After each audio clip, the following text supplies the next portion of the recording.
Hello there, Stevos, and welcome to my TV wrap-up episode where I'm talking about Doctor Who, The Star Beast, the first episode from the 60th anniversary episodes that we're going to be getting across the next 3 weeks. And, as you can see, I'm also joined by Damon as well. Hello. Who has also watched the 60th anniversary episode, The Star Beast, with me today as well. So he's going to give his thoughts on the 60th anniversary episode throughout this video. Of course, I'm going to give you my thoughts on it now. We've literally just finished watching the episode, and I really enjoyed it. I'm not going to lie, really did enjoy it. I thought it was great seeing David Tennant back as now the 14th Doctor. And then obviously Catherine Tate back as Donna Noble as well. And then of course we've got Yasmin Finney as well, who is she's from a Netflix show. I can't remember the Netflix show that it is, but yeah, she's from a Netflix show. She's come in to play Rose Noble, which is the daughter of Donna Noble. But anyway, really good episode. I really enjoyed it. Of course, we had Miriam Margolyes as well, who voiced Beep the Meep. I don't know if you I knew that. Yeah. So, and Beep the Meep was awesome. What a character. What a character. Yeah. Like, literally, Beep the Meep, I really loved, like, the character development. But there was, like, a massive twist, weren't there, towards the end of the episode. Huge twist. Are we going spoilers? We'll go spoilers. We'll go spoilers. Yeah. But Beep the Meep, basically, at first, she comes across as this, like, kind of sweet, innocent creature. Cuddly little creature that you just want to hug and you feel sorry for as well. Yeah. But then, and then obviously, towards the end, she then just becomes this evil kind of creature. Like a almost demonic looking thing.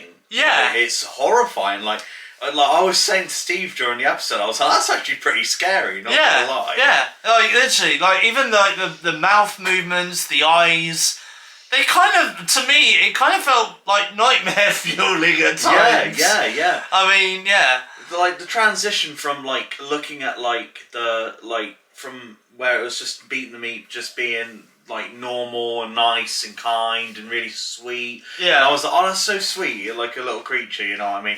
But then bang, it switches, and I'm like, whoa, that's really good performancing. And you don't see it very often. But like is it a puppet? Is it a puppet? Yeah, puppet. Puppetry's amazing. Puppetry, yeah. Yeah, honestly, such a great like design of the character, brilliant like features on the face, like really vibrant and expressive. Yeah, definitely. I mean, to be honest, like towards the end, like she ends up being thrown away in a prison cell for like I think it was 10,000 years, wasn't it? Yeah. So she got thrown away into this prison cell, and basically she then teased to the 14th Doctor at the end about her talking to the big boss, which I think I know where that's going. Yeah. I think I know that it's probably going to end up being the big boss is the toy maker, which we'll see in the third and final episode of the 60th anniversary. See, I reckon Steve's dead on there. I honestly do. Like, that could be like a really good reveal.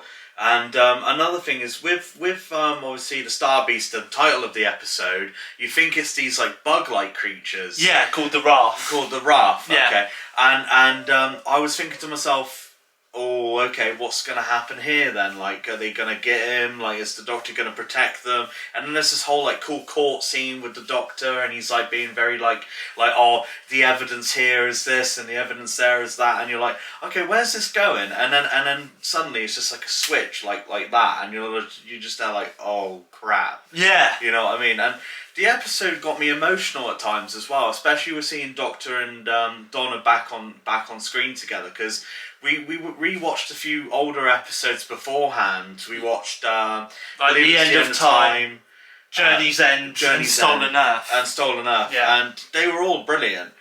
honestly, like just like rewatching them with Donna in the episodes actually made me quite teary-eyed, to be honest with you. So I'm glad she's back for at least 2 more episodes. Yeah. If they want to do possibly more, I have a few theories on what they could do next with David Tennant's character, need be. But you know, I loved it. I thought it was really good. Yeah, I did as well. I thought it was a really good episode.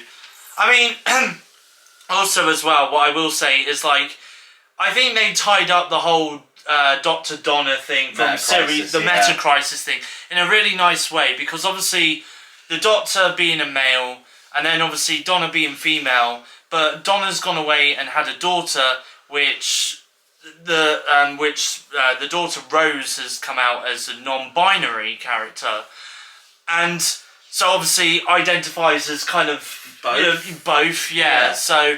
You know, so I think that kind of ties that story up nicely, and in a way, Russell T Davies has kind of brought it in a way where Donna can basically go on these adventures with the Doctor now for the next 2 episodes at least, and be safe. Yeah, and not have this and thing not have in the this background. Yeah, like the Doctor isn't going to have this thing in the back of his mind. Oh, if she remembers who I am, then she'll die. Yeah. You know, so I think they brought that story and tied it up really nicely. Full circle. It came full circle in a way. Well, I thought she died at one point. I did too. Honestly, that got me really hard. Like, like you think to yourself, oh, okay, fair play. They killed her off. Yeah. But then you're like, wait a bloody second, and then all of a sudden it's like she's alive, and Rose is like obviously down there flipping the buttons and everything. Yeah. And then it's revealed that the Meta Crisis, because she was born, got passed down to Rose. And Rose was making all these little figures and stuff, like little bears and stuff of like the characters they fought in previous episodes. Yeah, like Daleks, Oods, and Jadoon and stuff like that. So. And I thought that was a great twist. Yeah, I thought that was. It was brilliant. Like, you got to look at it from this point of view, is they've done it in a way which has actually appeased a lot of older fans, I would say, coming from me anyway, coming from Steve as well. Yeah. But they've also added a new layer to newer fans. Yeah, definitely. Which makes it a bit better for them, I'd say, as well. Yeah. Yeah, definitely. I'd say that as well. I think, to be honest with you, like, I do also want to point out, like, the budget for Doctor Who, I think you can tell from that episode, was pretty huge. Yeah. You know. And also as well, I do want to point out, there's a couple of other things I want to point out about David Tennant's Doctor now, is there is a little part of me that makes me think he does sound slightly different voice-wise. Yeah, a bit more, like, I don't know if it's me, if it's a bit camper. Yeah, either camper or he sounds, in some ways to me, he sounded a bit more posh. Yeah. Like he put on a bit more of an accent kind of thing. Yeah, yeah. And I think, so that's kind of another way that I think you can tell the difference between the 10th Doctor and this one. And the 14th one is he sounds, the 14th Doctor sounds a little bit camper, but at the same time he's got a bit more of a, I don't know, a bit more of a posher kind of accent, I'd say, or something like that. So it's very, it's not like jarring or anything. It doesn't take away from his Doctor. If anything, it emphasises something. Yeah. Like, makes him a bit different. Yeah. And that's what I like. I like they've not just, like, rehashed the 10th. Because I feel like if they did that, then there wouldn't be much point. No. Like, I'm glad they went out there with a new look on him. Yeah. And the TARDIS. Jesus we've got to talk about the TARDIS. Jesus Christ. To be honest with you, I'm not going to lie. A few months ago, I saw what seemed to be a mock-up of what the new TARDIS would look like. But no way did I expect it to look the way it did on screen, though. It was brilliant. Because it looked like, I know they always say it's bigger on the inside. And yeah, it has. It always has looked bigger on the inside from the police box look. But this TARDIS, though, is probably the biggest TARDIS that we have ever seen It's got layers, floors. It's got layers, floors, stairs, yeah. Like a, what are they called? Revolving staircase? Revolving staircases, yeah. Lights that flicker go like green, blue, purple. Yeah. Honestly, it's crazy because the white aesthetic on it as well just reminds me of the first Doctor's TARDIS. Yeah, even the console. In the console, yeah. And it comes with a coffee machine. It comes with the coffee machine as well. So we got some coffee machine there that comes into play. Or yeah, definitely. Yeah. But I mean, also as well, not only is the TARDIS a lot more bigger and stuff like that, but the other thing that we should talk about is the Doctor's new sonic screwdriver. Oh, wow. Because that is it's a lot more powerful. Like, it can go through bricked walls. It can, like, make this, like, I don't know if it's like an augmented reality screen or something like that, isn't it? It's almost like say if you had like a 3D sort of screen. Yeah. And then it has like everything over it that he needs for that specific moment. Yeah. So it's very much like it's almost like a multi-tool sonic screwdriver now. It has like many different things. It made steel pane glass, which defected bullets, so like ricocheted the bullets off of the. So it's like bulletproof glass, glass. Which was really fucking cool. Sorry for swearing, but it was really cool. Honestly, yeah, just like it reminded me of the 10ths, 11ths, and 12ths. Yeah.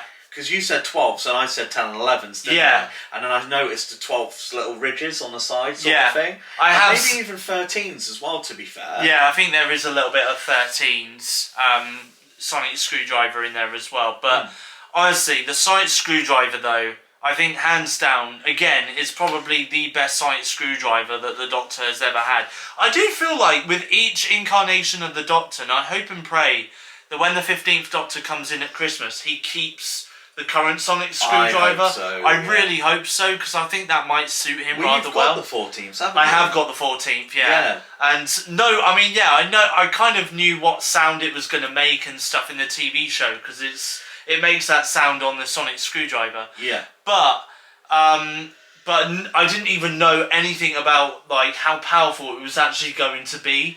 So that surprised me when that came up on screen. The only issue I did have with that episode, though, is the fact that we saw Bernard Cribbins, right, the actor that plays Wilfred Mott and Donna's granddad in the series. I saw photos of him on set, and he was in a wheelchair at the time. The actor sadly passed away when the 60th anniversary episodes were in the middle of being filmed.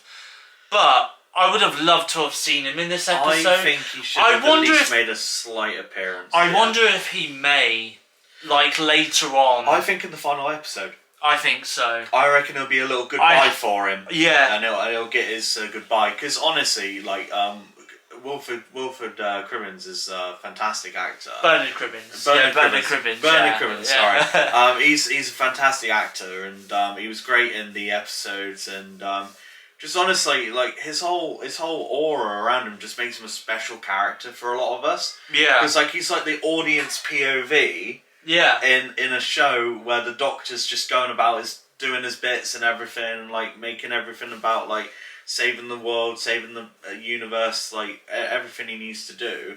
And then you got him just there, like just loving everything that the Doctor's doing, and it just makes the episode way better. Yeah. Especially when we watched, it was End of Time, wasn't it? End of Time, yeah. When we watched End of Time, and he obviously, the Doctor sacrifices himself to save his life. To save Wilf, yeah. It was actually really sad. And yeah. Like, obviously then you've got like his regeneration, and like the whole like goodbye sort of thing he has, and the lottery ticket actually plays a big part in this episode, funnily enough, when he gives him the lottery ticket. Yeah. Because Donna gives all her money away. Yeah. And it's quite funny because you think they'd be living this lavish life. Yeah. And but instead it's much more like what's the word? Sort of they're living it through the Doctor's eyes. That's what Donna says. Yeah. Which is really good. Yeah. So, I mean, out of 10, what would you give that episode? Okay, honestly, I'd give it a solid 9. I do as well. Yeah. I give it a solid 9, because I think, literally all throughout that episode, both me and you, there was like bits of dialogue in there where we were laughing at it, weren't we? Yeah. Especially like when, at the very beginning, when Donna made that snide comment to the Doctor about his like costume that he was wearing, about well, that only suits men in like their Early early 30s and something like that. And obviously David Tennant's like in his mid 40s now or whatever. So there's bits of dialogue here and there which I did find really, really funny. Obviously the TARDIS itself, like the reveal of the TARDIS at the end, was awesome. I did even say to you at the beginning of the episode, I wonder if the Doctor is still travelling around in the 13th Doctor's because you thought that, TARDIS, didn't you? And I thought that too, personally. Because obviously when he first opened the door, you didn't see anything on the inside. Yeah. They really kept that reveal. They kept that reveal yeah. until the very end, very surprising and secret. It's such a fantastic reveal as well. Like you see a little bit of it, and you're like, "Oh, let's see more, let's see more." Yeah. And then they open it, and you're like, "Wow." Yeah. So even my jaw was on the floor when I saw the TARDIS reveal. I was like, "Oh my god, this looks amazing!" And as Steve was saying, like there was bits of dialogue that made us laugh, but there was also bits of dialogue which made me quite sad as well. Yeah, in definitely. a good way. Yeah. But I was feeling the emotion that was being brought by the actors, and I feel like we've missed that in Doctor Who in the last coming years. And no shade on Jodie Whittaker because she did a great job as 13. I feel like it was just the writing. The writing, yeah. And I was quite sad when she did regenerate. Yeah. But I'm glad she's now regenerated into David Tennant again, and we can get some new adventures with him. Even though it's for a brief time, yeah. But I do have a theory, and I've said this to Steve before, and I don't know if this could be true, but if they wanted to, they could easily say that they could join the Doctor with obviously Rose Tyler. They could go back to their universe. The Meta Crisis Doctor from Series 4. And do adventures with them too. Yeah, I honestly thought that earlier. I thought maybe they could do a spin-off with that, because it would be interesting to see what Rose Tyler and that Meta Crisis Doctor are up to these days. Exactly. Are they still together? Are they not together? Yeah. Are they living a life? Have they made a family? Yeah. I know it sounds a bit boring, but I feel like it's quite interesting though. Yeah, I was going to say, I would love actually if at the end of the 60th anniversary episodes, I even said this to you earlier, didn't I? At the end of the 60th anniversary episodes, if the Doctor, David Tennant's Doctor now, if he goes back and goes and visits some of his old companions to go and see what they're up to, and maybe even then we could even get maybe a mini update on what Rose Tyler's up to now, maybe if she is still with the Meta Crisis Doctor from the end of Series 4 or not. So, it would be really interesting to see that. Definitely. But yeah, I do think though, whoever the villain is in next week's episode, I reckon again, they'll get defeated of course, but then they'll be like, we're going to go and tell the big boss. And then it's going to lead into the Toymaker, which is played by Neil Patrick Harris. Will David Tennant regenerate? Do you reckon he will? There is a part, I don't know why, but there's a little part of me that feels like the Doctor knows something is going to happen. Because he was being quite vague towards the end of the episode with Donna. He was. I don't know if you could tell that, but there was a part of me that was like... By his mannerism. Yeah, by his mannerism. It kind of felt like he was being a bit vague, like he knows something is going to happen, but he just doesn't know quite yet what it is, because she was there going, oh, we can go on adventures together now, we can stay together forever now, and, go on adventures. He's like, yep, we can do that, but he kind of gave off, something's going to happen, but you just don't want to say what it is. Maybe he already knows the future. Yeah.